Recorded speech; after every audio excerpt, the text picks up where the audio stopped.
Today we're going to talk about the world's forgotten victims, animals, and the world's oldest and strongest addiction, meat.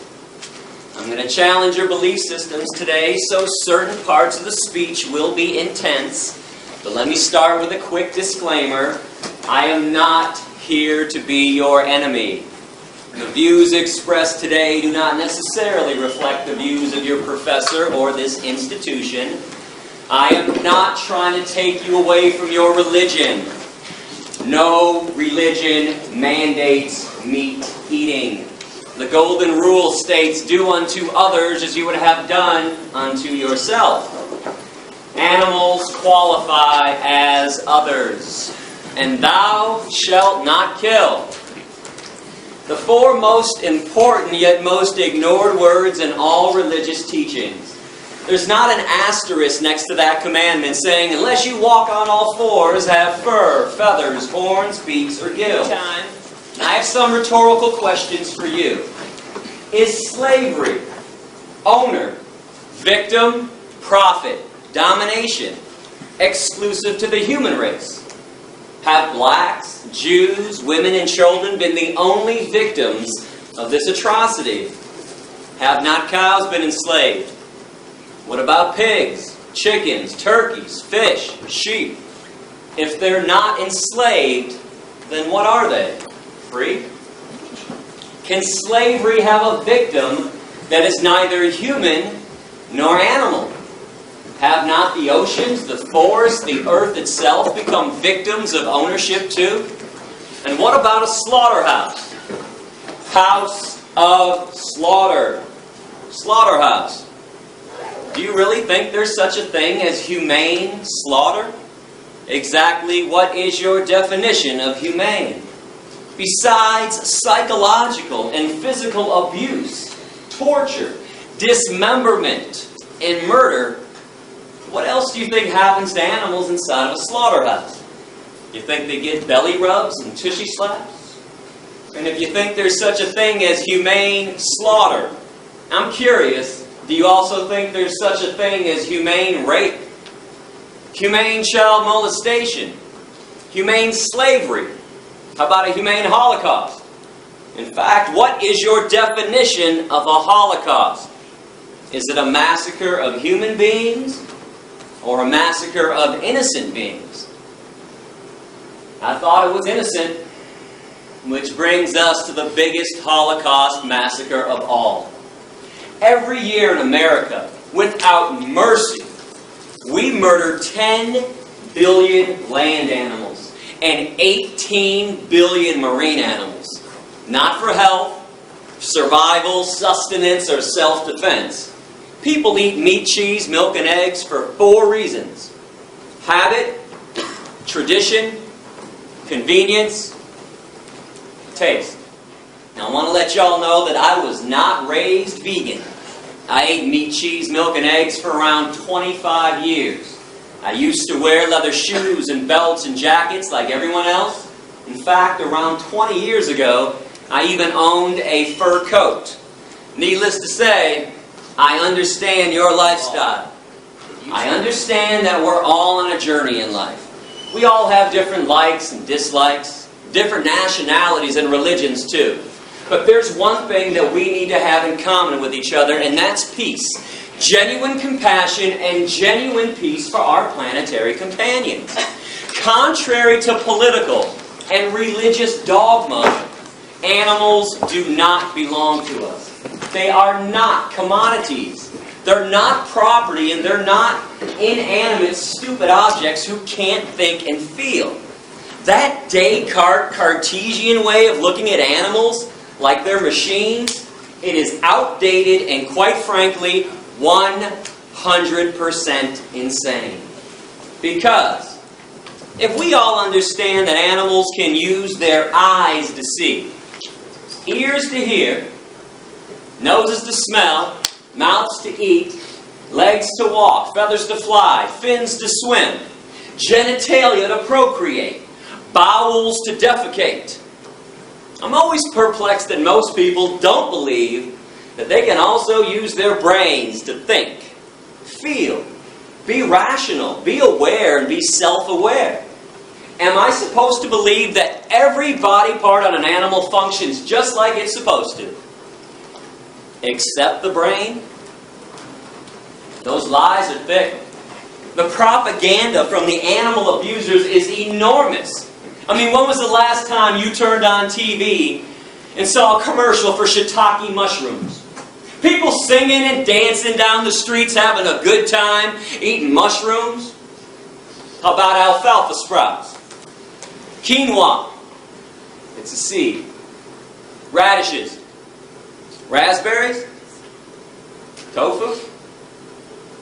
You don't see that stuff advertised on TV. What do you see instead? Have some more meat. Have some more cheese. Have some more cheese on your meat. Meat, cheese, double cheese, extra cheese. And how about a little more cheese with your meat? Have some more cow's milk. Have some more eggs. And then what do you see interspersed between those advertisements? Not feeling so well? Need to see a cancer specialist? How about a heart doctor? Need some Lipitor, Zocor, Crestor, Plavix? Need some diet pills? How about some energy drinks? Some Kaopectate, Tums, Pepto-Bismol. You've been duped. They're killing you, they're killing the animals, and they're killing this planet. And those blinders are on nice and tightly. But if you give me an open mind today, that's all I ask for, an open mind, I'm going to take your blinders right off. My goal is simple. All I want to do is reconnect people with animals. Awaken some emotions and some feelings and some logic that has been buried and suppressed intentionally by our society. Because each and every person in this room used to be a real animal rights person at one time, a true animal lover, and a real friend of the animal kingdom. And it's when we were kids. When we were young, when we were kids, man, we used to be in awe of animals. They used to make us laugh and giggle and smile. They made us pretty happy. And there was a time in our lives when we would do just about anything in the world to make them happy as well. To protect them from cruelty. Or to at least acknowledge the cruelty they were receiving. I mean, if somebody was mean to an animal in front of us when we were little, we would have screamed and cried. And that's because we all used to understand right from wrong when it came to the treatment of animals.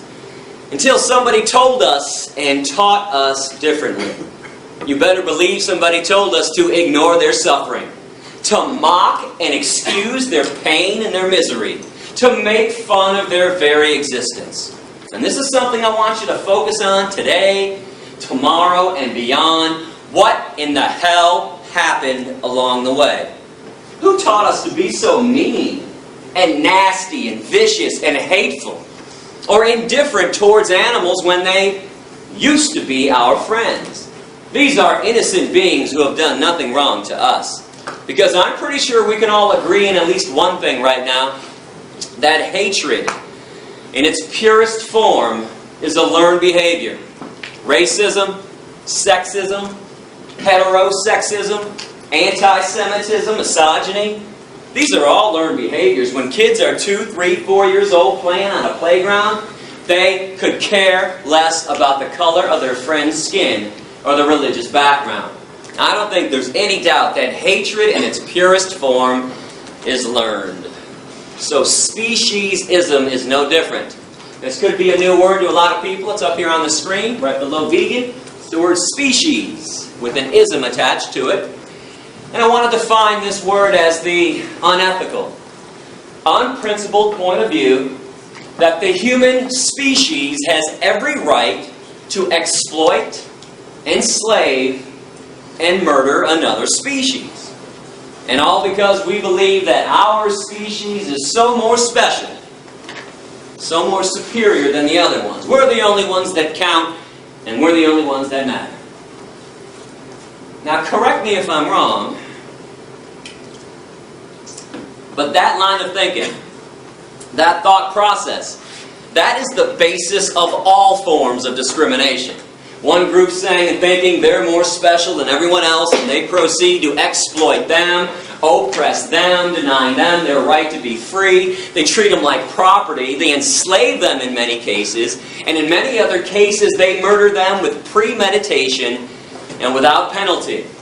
And understand something essential about discrimination. It is never okay to be picking and choosing which forms of discrimination to be opposed to.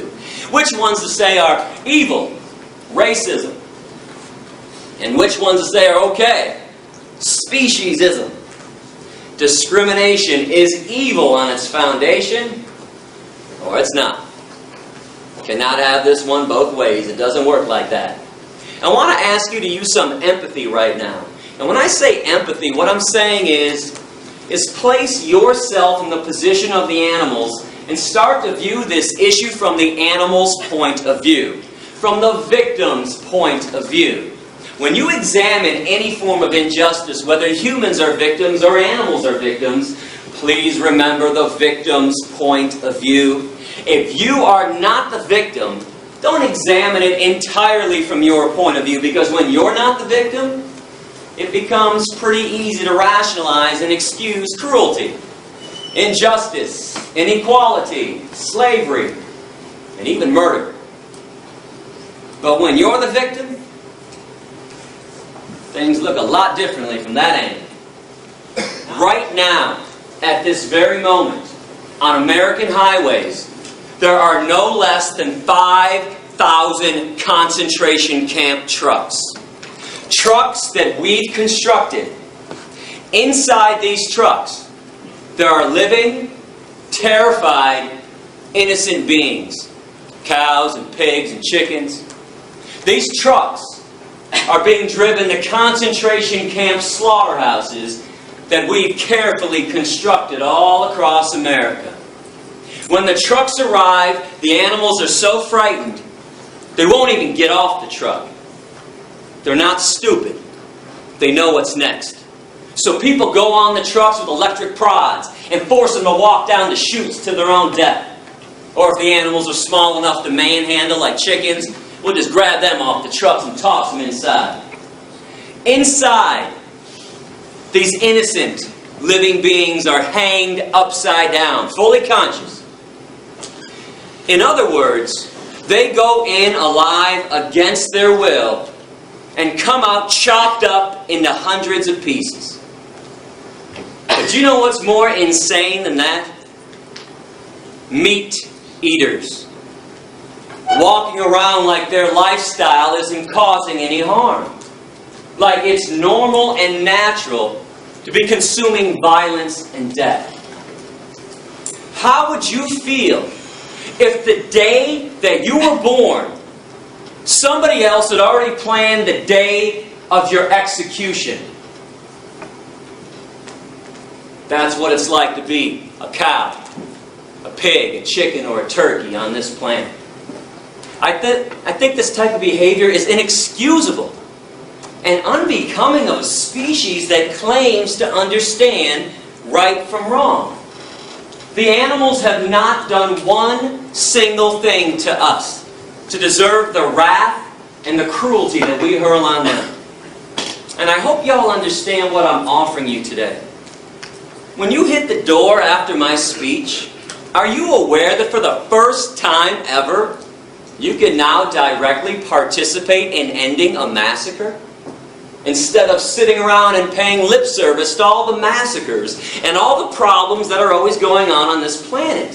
What is so frustrating to me when I travel this country, doing around 250 lectures every year to some 7,500 students, is that everybody talks a good game. I've noticed that people are quite the smooth talkers when it comes to peace and compassion. I mean, people always want to tell me, never show me, just tell me how peaceful they are because of what they believe in or what makes them sad. Hey Gary, I believe in God and I believe in angels and I pray all the time. And those earthquakes, the one in Chile and Haiti, oh, that was so sad. And no shit, it was sad.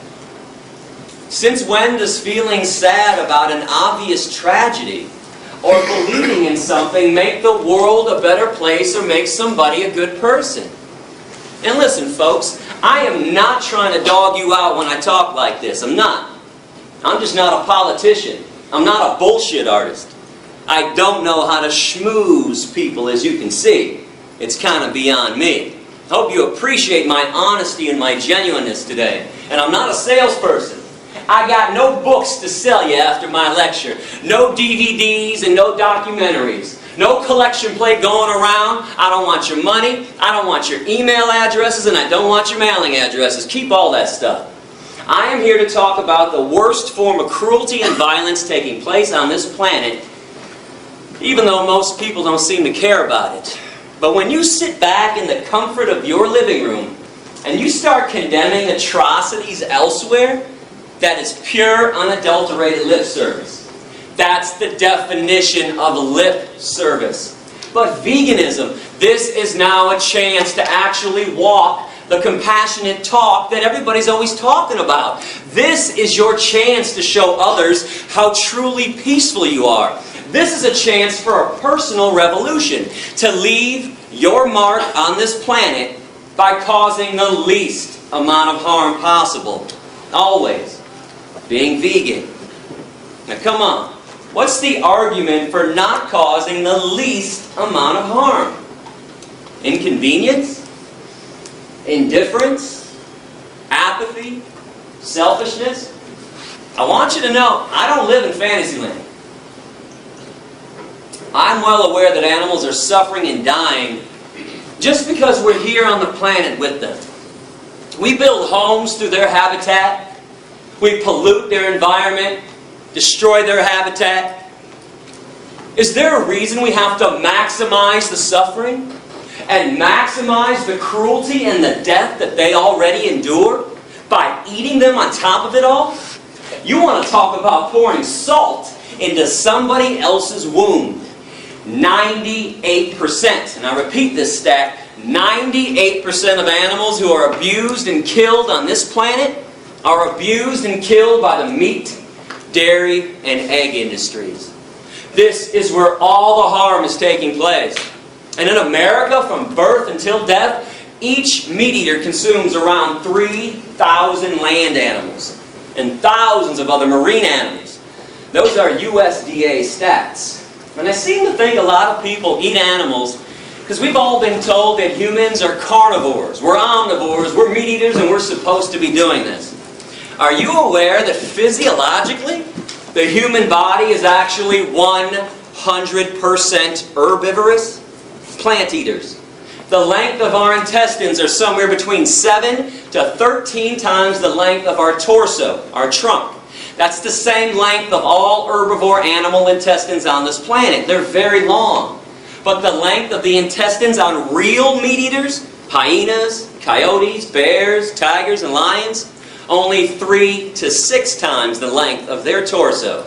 They have a short intestinal tract so they can push through quickly decaying and rotting animal flesh, animal protein, cholesterol, saturated fat, trans fatty acids, which is why it is impossible, I repeat, impossible for any genuine meat eater to ever clog their arteries.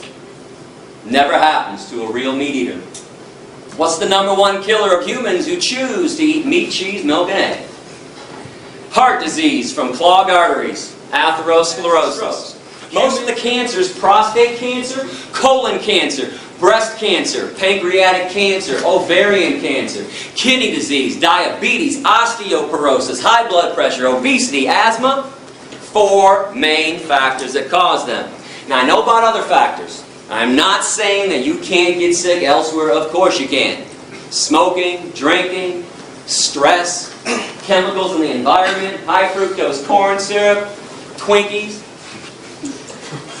I know about the other things that can lead to an ailment, but the 4 main factors are found inside of meat, cheese, milk, and eggs. Cholesterol, saturated fat, trans fatty acids, animal protein. And I repeat that last one that nobody wants to hear about, animal protein. But when you go vegan, did you know that you eliminate cholesterol entirely from your diet? You can only get cholesterol from meat, cheese, milk, and eggs. And your body makes cholesterol on its own. That's the only such thing as good cholesterol. If you bring it in from an outside source, it's automatically bad cholesterol. You can take out around 95% of saturated fat when you go vegan, and you can take out all the naturally occurring trans fatty acids too. Keep this in mind, between 2 to 9% of all meat and all dairy naturally comprised of trans fatty acids. And you can obviously take out all of animal protein. Now, animal protein is way too acidic for the human body. We don't process it properly. It is the main reason why 1 in 3 meat eaters continually get cancer. And it's one of the main causes of osteoporosis. Were you aware that when animal protein enters the human body, it makes our blood acidic instantaneously? But our blood can't stay acidic for long or else we die. So our body has to figure out instantly how to neutralize the acidity. I have some good news and some bad news. Let's start with the good. Our bodies have figured out how to neutralize the acidity. Bad news. There's only one way to make it happen at this point. With phosphate. There's only one source of phosphate in the human body. Bones. Just so you know, our bones are comprised of 2 things. Calcium phosphate, and they're binded together. So our body leaches calcium phosphate out of the bones, takes the phosphate to neutralize the acidity, and then we pee out the calcium. This is why every single epidemiological study, those are the ones done on human populations, every single one shows that societies that consume the most amount of animal protein have the worst rates of osteoporosis, bone fractures, and cancers. While societies that consume little to no animal protein, the vegan and vegetarian ones, Hindus, Buddhists, Jains, Rastafarians, Seventh-day Adventists, have little to no rates of osteoporosis, bone fractures, and cancers. Meat's got 5 components. Let me break it down for you. Blood, flesh, veins, muscles, and tendons. The cut-up corpse of a dismembered body. How does meat not qualify as gross and disgusting to everybody? How in the world is a beverage, a liquid that oozes out of the udders of cows, a secretion that drips from the mammary glands of another being, that's loaded with pus, by the way? Oh yeah, let me tell you about the pus in your cow milk. It'd be my pleasure when you hook machines up to the udders of cows 3 times a day to suck them dry. Those machines cause massive amounts of infections on the inside and outside of the udder. Now let's add all the bovine growth hormone they put in cows to make sure they produce huge quantities of milk, which always leads to another infection. The machine doesn't know what not to suck out. Pus, mucus, and infections right in with your milk, and yeah, milk is pasteurized. But when did pasteurization become a removal process? It's a sanitation process. You're only sanitizing pus. And you want to look this up online. Well, you don't think the dairy industry would ever use the word pus when they write about this problem in their own trade journals. Yeah, they're going to deceive you again with this. Look up the scientific term for pus. Somatic cell count. And by the way, our government, the USDA, they allow the dairy industry to have a maximum amount of 1 eyedropper full of pus in every glass of milk. Drink it. Does anybody know what an egg actually is from a hen? And don't say embryo or aborted fetus, not even close. It's unfertilized, so it can't be either. Hen is a female, though. Unfertilized egg through a female system. It's part of her menstruation cycle. It's a hen's period. People scramble up hen periods in the morning, and all of a sudden I'm weird because I don't make omelets anymore. And what about vomit? Oh, we're going to take those blinders off today. Come on, you guys love vomit. You adore it all over your food. Got to give this one a pretty name, though. No one's going to buy and eat vomit unless we call it honey instead. Honey comes directly from a bee's stomach. It is regurgitated right through a bee's mouth. Look it up with any wildlife biologist. But nobody wants to eat bee vomit nut Cheerios. We want honey nut Cheerios. So we hire ourselves to play euphemism games. The standard diet of a meat eater is blood, flesh, veins, muscles, tendons, cow secretions, hen periods, and bee vomit. Now we're not done yet. I am not going to let you off that easy while I got you here today. You know, we top this all off, in my opinion, Because every November, during that certain holiday people love so much, people take a dead turkey, open up the dead turkey's ass, or carve out a really big hole in their ass, take some stuffing and shove it inside their dead empty ass, and use the little dead ass as an oven to bake some bread. Somebody else's dead, empty, bacteria-laden ass to make bread? Ass bread? And people think vegans are weird because we eat tofu? When I started finding out about this stuff, a little over 15 years ago, I was like everybody else. I didn't believe it was that bad. I thought everybody was exaggerating. But unlike everybody else who just blows it aside, brushes it off, I actually went to see what was going on. I spent 6 weeks at Thornapple Valley Pig Slaughterhouse in Detroit in 1993. I broke into animal research laboratories. I broke into fur farms. I went behind the scenes of every circus and every rodeo that ever came through Michigan. Worst scream I've ever heard. A mother cow on a dairy farm. As she screams and bellows her lungs out day after day for her stolen baby to be given back to her. And I can only imagine the same scream every woman in this room would make if somebody held you down after birth and stole your newborn baby from you. And why did they take babies away from their mom? Well, the dairy industry can't have little babies sucking up all that milk that was meant for them when they'd rather sell it to you instead. Every time you have a glass of cow milk, some calf is not. There is one question I will not entertain, though. You cannot ask me why cows make milk, thus if it's good for us. Shouldn't we be feeding it to our kids, Gary? Shouldn't we be having it? Nature took care of this one at the beginning of time. Cows make milk for their babies and for their babies alone. Case is closed forever, permanently. No debate, no discussion. They don't make milk for baby elephants, baby orangutans, baby hedgehogs, baby rabbits, baby rats, baby humans, adolescent humans, or adult humans. This body of ours has absolutely no need for cow milk, like it has absolutely no need for giraffe milk. And zebra milk, and rhinoceros milk, hippopotamus milk, camel milk, deer milk, antelope milk, horse milk, pig milk, dog milk, or cat milk. The only milk that we ever need is our own mother's breast milk when we're born. That's it. And when we're done weaning, we never need one drop of milk ever again.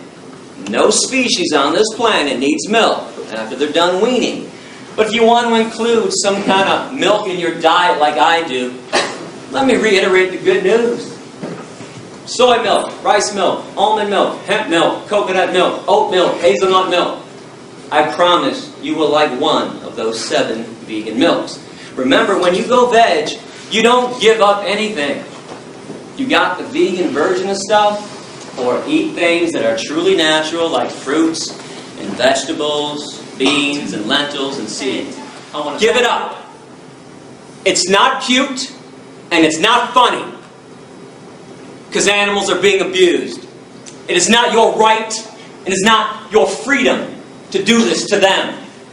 You don't get to have freedom when somebody else doesn't. That's a violation. And if you wonder why vegans get so upset sometimes, like I am right now, you just saw some of it. Every time we show up at a farm, somebody's punching, kicking, and stabbing somebody. And something else that I'm curious about, how come when I show videos like this of people punching and kicking animals, people are more upset with that than when they shove a knife in their throat? So even if you find a farm where they're not punching and kicking, when they shove a knife in their throat or put a bullet between their eyes, how is that not cruelty? I don't know, man, it's kind of weird. Okay. But somebody else's rib cage sitting on your plate isn't weird, doesn't make you think twice. Severed legs, sliced up thighs, and mutilated breasts sitting on your plate doesn't make you think twice. And you want to know why?